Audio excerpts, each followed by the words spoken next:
This video is a review of the DEMENT and KLEITMAN study on sleeping and rapid eye movement. This is one of the oldest studies in the Cambridge A-level or AS level syllabus. You can see the year there is 1957, but it also should be noted that this study has been, I believe, in 3 iterations of the AS syllabus for psychology, which is kind of good news and bad news. Good news because most teachers are deeply familiar with the study, but bad news because you may find that some of the questions get more and more in depth as the years go on. My suspicion is that Cambridge sometimes runs out of things to ask about studies that haven't been asked before. So you might find that some more detail than usual is needed to excel in this study. But we'll find out in May what those questions look like. All right, so let's start with the whole notion of what REM actually is, or what are some of the preconceptions about dreaming and sleep that we have as a pop culture. In 2010, there was a widely successful movie, Christopher Nolan's great film Inception. Of course, that's highly subjective, but I do like this film, even though it may have some inaccuracies that don't gel with what we know about sleeping and dreaming. One of those inaccuracies is that the time we spend dreaming doesn't correspond with the time that we spend in the real world. Joseph Gordon-Levitt's character says in the movie that 5 minutes dreaming in the real world equals an hour in the dream world. And the study by DEMENT and KLEITMAN seems to contradict this idea, and we'll get to that later. There are several hypotheses, and one of the hypotheses is that time dreaming is equal to time you perceive in the actual dream. So let's first talk about REM in terms of how much we do it. 20% of our night is spent in REM, if we're getting like a regular night's sleep, that is, as adults. So it is a good portion of our time sleeping. So it's rather worth noting what is happening at this point. Of course, rapid eye movement is what it sounds like. It is a time when your eyes are fluttering. They be going horizontally, vertically, darting about. If you look at it like an animal sleeping, you may see if you have a dog, you see his eyes are closed and the eyelids are somewhat fluttering. He is likely in an REM state. And it's probably the worst time to wake up the dog because he'd be dreaming about chasing a cat, and then you wake him up and then you become the cat. So be careful with that. Let sleeping dogs lie is an expression that exists for a reason. When we're babies, however, we spend a lot of time in REM. This is just some background. You don't need to know this for the study, but I think it's interesting because why do babies have more dreams than we do as adults? One theory is that because there's so much to process, there's so much that's new to them, they need to sort of configure all the data and make sense of their new sensations in life. But that's a whole speculation. It's all theoretical. So let's look at a typical scale or breakdown of what a typical night of sleep might look like. About 100 years ago, we would never think that sleep is so diverse in what's happening inside your head. But EEG machines have shown that there are several phases of sleep. Actually, you could say there are 5 stages of sleep, with REM being the 5th one, depending on how deep you are. And you go deeper and deeper and deeper, meaning that your brain waves slow down as time goes on. And these are the sample brain waves that represent most of us as we sleep. Beta waves and alpha waves are actually waking states. So those first 2 images there are wakefulness. Now, alpha is much slower. It tends to be more like a meditative state, that sort of state right on the cusp of sleep. You're not quite sleeping just yet. And for those people who take AP psychology, they had to memorize all of these different brain waves. I think for our purposes, we don't have to worry too much about this, but it's nice to know more than what the syllabus requires you to know. So your brain is slowing down, your electrical impulses for brain activity is getting more relaxed. But what's weird about sleep is that it sort of picks you back up into almost a wakeful state, and we'll talk about that in just a moment. So REM brainwaves do not look like deep sleep brainwaves that are delta waves. If you ever want to memorize the various brainwaves involved in wakefulness to depth of sleep, you could think of the acronym BATHED. This is an acronym I created. just stands for beta, alpha, theta, and delta, um, corresponding respectively with the images on the left. Okay. As we said earlier, REM is the one stage of sleep that we're going to concentrate on mostly for this study, though the participants will be woken up in both REM and non-REM sleep.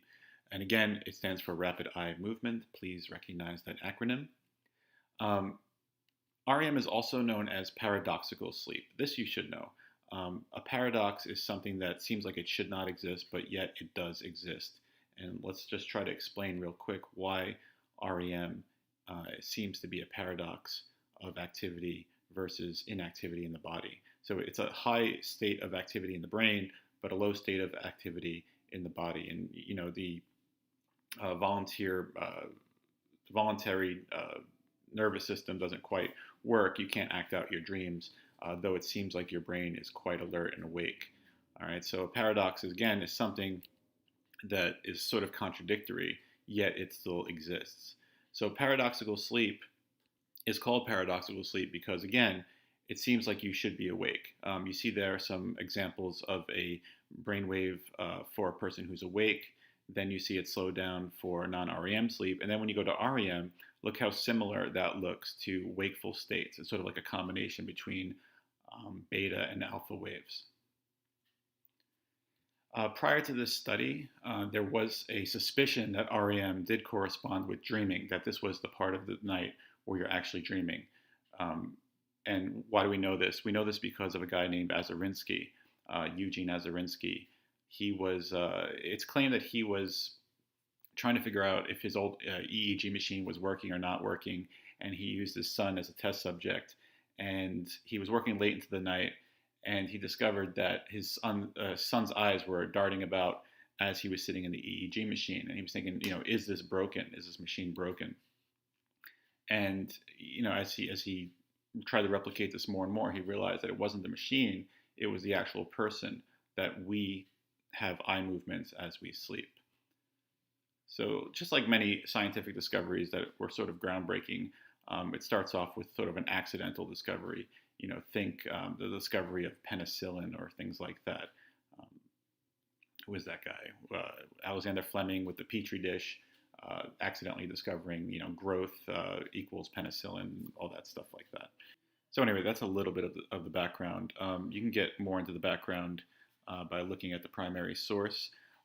Key thing to note, though, is that what makes this study different from previous studies is that it's going to use equipment where a lot of the previous research was somewhat more subjective. So it even uses the word subjective. This knowledge that REM corresponds with dreaming depended on subjective report of the dreamer, and therefore it's not terribly reliable. But they're going into this knowing that they're probably going to find something with their EEG machine. And Azarinsky did work with KLEITMAN, and then KLEITMAN later worked with DEMENT. And William DEMENT, by the way, was really a great advocate for sleep awareness, knowing what's happening while you sleep and the importance of sleep, especially for young people who maybe devalue sleep because they're prioritize their lives to party rather than get the full 7 to 8 hours that is usually recommended. So he was a big proponent of teaching people the intricacies of sleep. Sleep is super important. It helps us with memory. It helps us consolidate the information that we gathered that day and stuff like that. So anyway, just a little bit of the background. Let's get more into the procedure of the study or the hypotheses. There are 3 hypotheses. We might as well, rather than just finding out if REM correlates with dreaming, since we're doing this study, or since DEMENT and KLEITMAN are doing the study, they might as well look at some other phenomenon related to sleep or REM. So for example, what we talked about with the movie Inception, does the length of the time in REM correspond or have a link with the time you estimated your dream was? So if you spent 5 minutes in the dream world, did you actually enter REM for 5 minutes or about 5 minutes? And the third hypothesis, I think is sort of interesting, is do these eye movements, are they random or are they actually related to the content of your dream? So for example, if I'm dreaming about activity that is horizontal, are my eyes going to go left and right? And spoiler alert, the answer is likely yes. All right. It's a lab study, so we have to have some controlled apparatus, and we do this in a sleep lab. And sleep labs are more and more popular today than they were in the 1950s. I mean, I think the whole notion of a sleep lab in the 50s was somewhat unusual. Now, I think a lot of people go to sleep labs, especially I think as people get more and more obese in society, they tend to have more sleep disruption, like things like sleep apnea and stuff like that. So I know I was in a sleep lab about 15 years ago, super awkward, and I could only imagine how awkward it was for these people to be hooked up to these electrodes as they sleep. This is a modern picture. Don't use this picture as a point of reference for what happened in the 50s. The EEG machine was much older looking. It's something more like this, done with paper rather than computer readout. As I said, I'll give a little bit more detail than maybe is necessary because, again, we don't know what kind of things could be asked. But I think it's interesting that the EEG machine was set to different speeds depending on what it was measuring. Now, it's a little bit confusing for some students. The EEG machine and the EOG machine are actually the same machine, just with the electrodes hooked up to a different place. And let me explain that a little bit later. The EEG machine is measuring actually, I'll explain it now. The EEG machine is measuring your brain activity, the electrical activity in your brain. And if you want to know what it stands for, it's an electroencephalograph. Luckily, I think you could just use EEG. I'm sure a lot of students don't want to write that word electroencephalograph on their test papers, but you could. EOG is an electrooculograph. And what does that mean? It just means it's measuring the muscles around the eye. And the paper speeds are different. Now, why are they different? Brainwaves are much more nuanced and much faster, and we need to be able to distinguish between beta, alpha, theta, and delta, and all that stuff like that. So we're going to use a faster paper speed, and the faster the paper speed, the higher detail we're going to get in the readout. This might be a very old analogy, but I'll use it anyway. When you record things on a VCR tape, if you record it at a higher speed, the quality is actually going to go up. You'll use more of the tape, but you'll have more crisp images on that VCR tape. It's sort of like the same thing here. The faster the paper speed, the better the quality of detail is. For the EOG, which is measuring eye muscle activity around the eyes, you don't need that level of detail. You just need to know, are you moving or are you not moving your eyes? So we're going to slow that paper down, save some paper.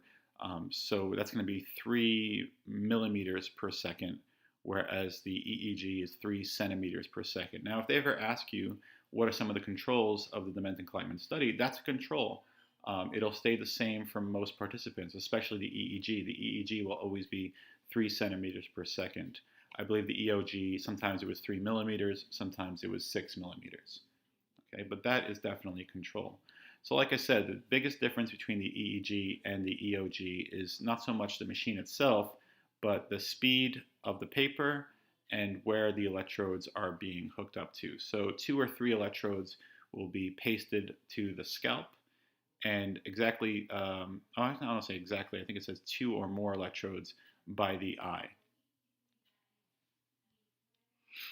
Now, the electrodes, how do you translate those waves into meaning?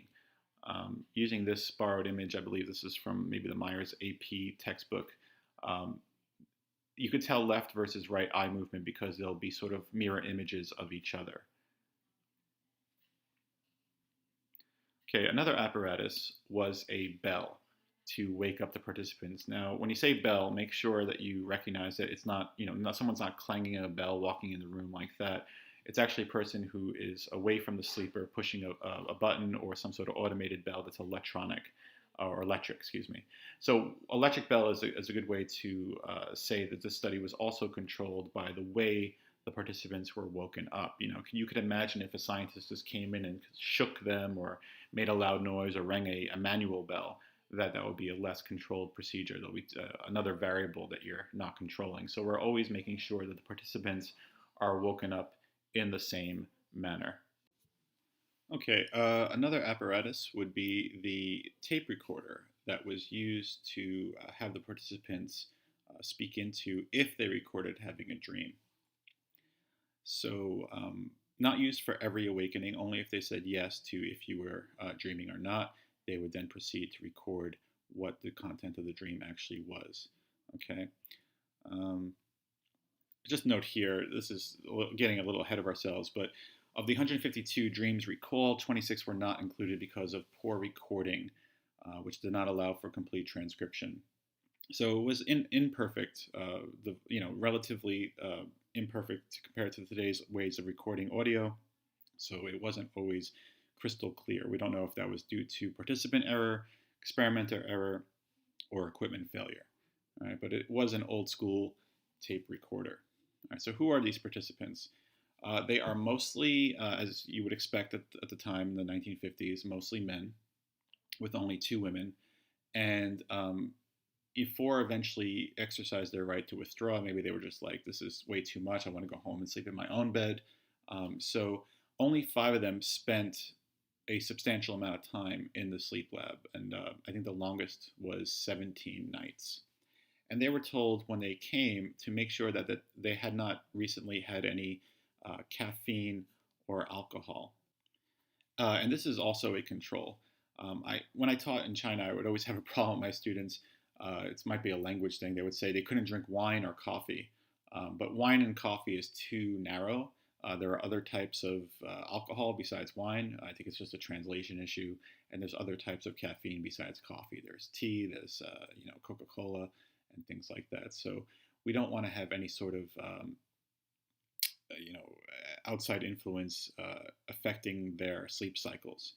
And sure enough, it is shown that these 2 things could wreak havoc on your sleep. You might sleep 9 hours after a binge of drinking, but it's probably not going to be the quality or the depth that you would like. So I've heard that even REM is shortened substantially if you are drunk while sleeping. So don't drink too much. Another control is they were told to come shortly before their normal sleeping time. So they didn't want to force people to sleep at times where they would not normally sleep. So they made sure that was also controlled, that it wasn't just them, waiting for tiredness to take over. Come at your normal sleeping time or prior to your normal sleeping time. When they get there, the electrodes are then connected to their scalp and their ocular region. And the experimenter would observe the EEG record to note when they entered REM. And when that period ends, the bell would be used to wake up the subject. Now, the thing is, if the dream was recalled, then it was spoken into the tape recorder. Like I said earlier, if there was no dream, there's no need to record anything because there's nothing to talk about. And this was also done for NREM or non-REM as a contrast. And this was also done at different time intervals for REM. So remember the the second hypothesis, that the time would correspond with the time in the dream world as they were in the REM state. So that's to test if dream length equals REM length. All right. So those 2 conditions for that IV were 5 versus 15 minutes. They didn't want to mess around with too many intervals between them because then it gets all messy. So you have these very 2 clean, neat IVs for a length of sleep. Length of REM, not sleep. So 5-minute REM versus 15-minute REM, and they would see if their estimation would be within the ballpark of those 2 IVs. And they were only given those 2 choices. They weren't given like 7.5 or 10 or anything like that. And again, if they did have a dream, they did record the content. And I think the 2 most easily remembered things for the content of the dream, or my favorite, is the 2 people who are seen throwing tomatoes at each other. And the recorded or the observed REM was from left to right. Or the impulses showed horizontal eye movement for watching 2 people throw tomatoes at each other. And conversely, for the vertical eye movement, one of the dreams was seeing people hoisted up or climbing up a cliff. There were other dreams. I believe there was one of people playing basketball, or there was one of someone driving, which was not very horizontal or vertical. It was sort of like a central or more centered movement, because I guess when you're driving, you're seeing things from a first-person point of view, and you can't quite, take your eyes off the road. But I think, again, these two dreams are easy to remember: people throwing tomatoes and people watching people climbing cliffs or seeing people hoisted up a cliff. All right, so just to review real quick, hypothesis one is there a connection between REM and dreaming? And the DV, or the recorded response, would be yes, I was dreaming, or no, I wasn't dreaming, which is somewhat subjective. But again, we have an EEG there to give this a little bit of scientific credibility. Hypothesis two, will there be a correlation between the length of the REM state and the length of the dreams? And that is recorded through 5 or 15. And the last one, is there a connection between eye movement and dream of content? And that's more of a qualitative type of data. So again, the first one is yes or no. The second one is 5 or 15. And the third one is more about the anecdotal information given by the participants. So let's get into some of those results to see how all three of these hypotheses were proven to be true. Again, a spoiler, but if it wasn't proven to be true, it probably wouldn't be in the textbook. So I think with all the studies we've looked at, or most of the studies we've looked at, the hypotheses tend to be true. So I'm not spoiling too much here. All right, results. Hypothesis one is a yes, as we said before. And the numbers seem to be quite conclusive without even running any sort of probability numbers or p-values and things like that. It seems like this is definitely correlated. So people, again, were woken up in REM and NREM, or non-REM.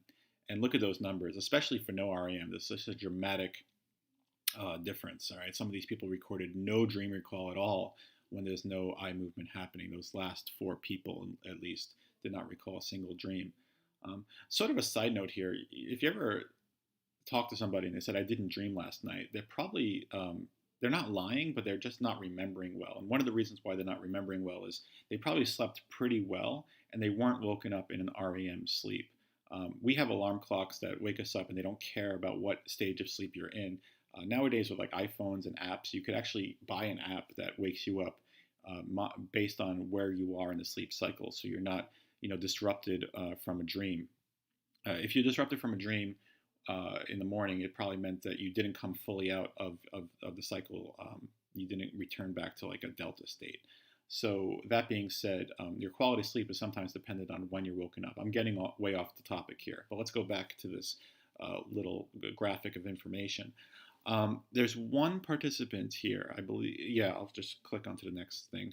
Yeah, WD. We don't. By the way, these participants, they're used their initials only, so there is confidentiality here. This is a common practice. If you don't want to reveal the name, and you shouldn't reveal the name of your participants, you just use their initials. WD. Ironically, that's actually the initials of one of the people in the study, William DEMENT, but I don't think he was actually in the sleep lab, so it's not William DEMENT. Let's call him Wally Doppelganger or whatever. Whoever WD is, he's interesting because he was told the wrong information on purpose. Let me just read this verbatim. WD was told he would be awakened only when the recording indicated that he was dreaming, but REM and NREM awakenings were then interspersed randomly. So this is kind of cool that they're doing this, because they don't have to do this, but this is a way to make sure that there's no sort of demand characteristics. If we say we're only going to wake you up when you're dreaming, then you'll be more pressured to perhaps report a dream, even if there wasn't. And interestingly enough, regardless of when we woke him up, despite the wrong information, he only had one dream recalled in non-REM and 34 instances of no recall. So out of the 35 awakenings, 34 of them were, I did not have a dream. So this is well done to, again, control for some sort of demand characteristic.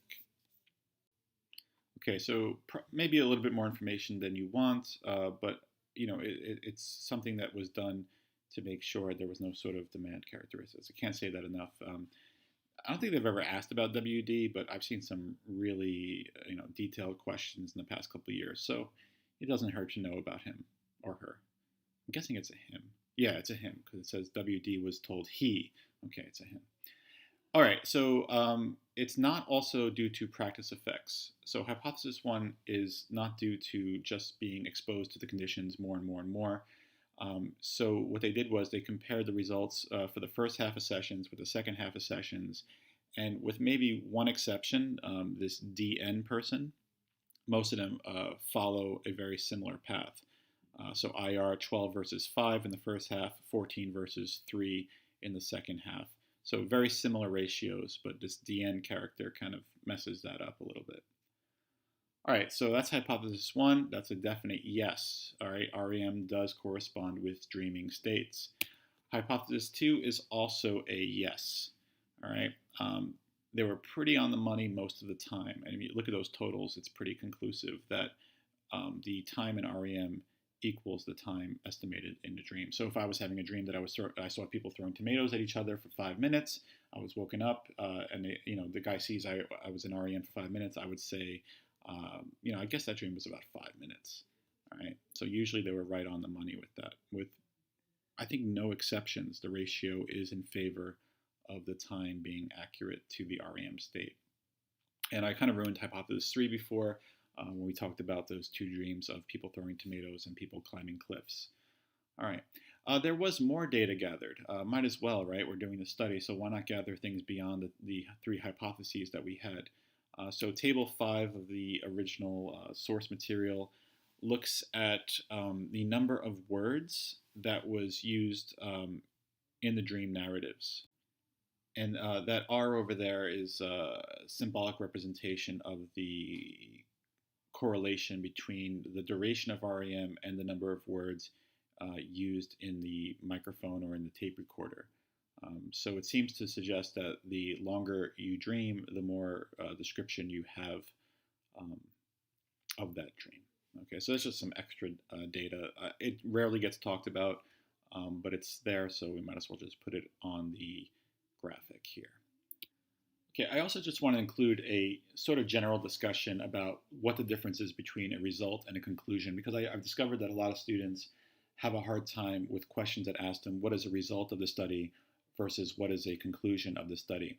There's a very easy way to handle this, and I'll just kind of go off script a little bit, at least off the REM subject for a little bit, just to make sure that we understand the difference between a result and a conclusion. It's actually not as difficult as you may think. I'm going to use 3 examples. Let's start with the statement, I scored 68% on my last ACE exam, or my last CIE exam, which is actually a really good score for a Cambridge-based exam, despite Americans thinking that's pretty low. That's like a B, maybe an A, depending on what year it is. A conclusion there would probably be something like, I am quite smart, or I am a good test taker, or I study well. The I scored a 68% is a detail, is a numeric detail. And results are often numeric details if it's quantitatively gathered data. And a conclusion is something that will perhaps always be true. Let me use this one as an example. I gained 3 pounds after Thanksgiving. Conclusion, holidays are fattening or can be fattening. My girlfriend has stopped talking to me. Conclusion, she does not like me. There's a difference in tense. Results are often what happened. Conclusions are what it means. So let me use DEMENT and KLEITMAN. Let's get back to DEMENT and KLEITMAN again to get into this. This is a past paper question. Describe the content of a dream for one participant. Those are results. And you should use the past tense for results. All right, so in this case, one participant dreamed about two people throwing tomatoes towards each other. Now the second one, what did DEMENT and KLEITMAN conclude about the relationship between dream content and eye movements? This is not results, this is not data, this is something that will perhaps always be true. So here you want to use the present tense. So one more time. For the first one, I'm going to use past tense. One participant dreamed about people being hoisted up a cliff or climbing up a cliff. Past tense. What did the DEMENT and KLEITMAN conclude? That dream content corresponds with the direction of eye movements. All right, you see that difference. It's a subtle difference, but I can't say it enough because so many students are confusing conclusions with results. All right, so I just wanted to take a moment to clarify that. All right, moving forward, the last part of any study will be the evaluation. Let me just pop them all up here right now. You might disagree with where my arrows are, but I actually think the generalizability of this study is somewhat high. Now you're saying to yourself, but there were only 9 people, only 2 females, and several of them left the study earlier than expected. So, how could 5 people be high in generalizability? Well, it's always true with studies that are physiological or biological that, or it's usually true, that we have the same basic core mechanisms in our brain and our bodies. We all have hearts, we all have ears, hopefully. So, when it comes to biological processes, race and perhaps gender don't matter as much as it would maybe for things that are like in social psychology or maybe even cognitive. So that being said, you're allowed to say the study is somewhat highly generalizable because it's a biological process. Everyone sleeps. Everyone sleeps in stages, I hope. So that's a little bit of a surprise. That's why I'm highlighting the G on the GRAVE evaluation mnemonic. Now, if you've never seen this before, again, G is generalizability, R is reliability, A is application, V is validity, and E is ethics. All right. So moving forward, reliability is somewhat high, or I put it very high. I guess I'm thinking about those various controls. Remember, some of the controls were things like the apparatus, the paper speed, the way to wake them up, the procedures, etc. Controlling for alcohol and caffeine. One control I did not mention earlier was the way the electrodes were gathered.